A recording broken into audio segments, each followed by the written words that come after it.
დარიალის ხეობაში დროებითი სატრანსპორტო გზა რამდენიმე დღეში გაიხსნება. სავალი გზის აღდგენითი სამუშაოები ახალ ფაზაში გადავიდა.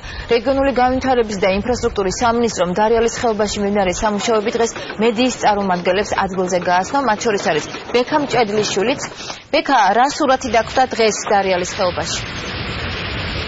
კეთი ადგილი ახლა სადაც მე ვიმყოფები, რამდენიმე დღის წინ ჯერ კიდევ წყლით იყო მთლიანად დაფარული, თუმცა ტერიტორია უკვე წყლისგან დაცლილია და აქ მძიმე ტექნიკა გადაადგილდება. ასევე სამუშაოები აქტიურად მიმდინარეობს იმ ადგილას, სადაც მხოლოდ ვერტმფრენით ხერხდებოდა რამდენიმე დღის წინ გადასვლა. მხოლოდ დღეს ჟურნალისტებიც ვიმყოფებოდით ამ ადგილას და იქ არსებული სამუშაოები დავათვალიერეთ. როგორც რეგიონული განვითარებისა და ინფრასტრუქტურის სამინისტროში აცხადებენ, ახლა აქტიურად გაგრძელდება ისევ სამუშაოები და სამინისტროში ამბობენ, რომ რამდენიმე დღეში დროებითი საავტომობილო გზის გახსნა მოხდება და ნებისმიერი ტიპის ავტომობილი, როგორც სუბუქი, ასევე მძიმე, უკვე შეძლებს გადაადგილებას, რაც ნიშნავს იმას, რომ ავტომატურად დაიწყებს ფუნქციონირებას პლასის გამშვები პუნქტიც.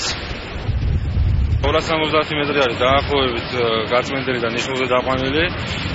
დანარჩენი 250-270 მეტრი არის აქედან მხარე, რომელიც მიმდინარეობს ნიშნულზე დასვლა, დაახლოებით 5 მეტრი უნდა იყოს გზის დონიდან სიმაღლე, რომელზეც გაიხსნება დროებითი საავტომობილო გზა. გამოყოფილი არის მთავრობის კარკარგულებით 7 მილიონი ლარი. ამ ეტაპზე გაწმენდითი სამუშაოები მიდის, რამოდენიმე ათეულობით 1000 კუბომეტრი მასალა არის გატანილი.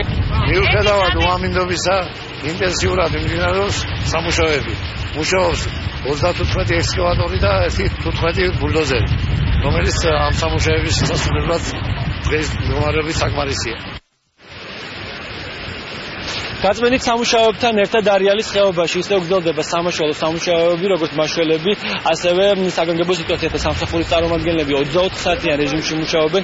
ამ დროისთვის 2 ადამიანის გვამი არის ნაპოვნი, რომელიც მეწყერში მოხვდნენ, კიდევ 4 ადამიანს ეძებენ მაშველები ამ დროისთვის.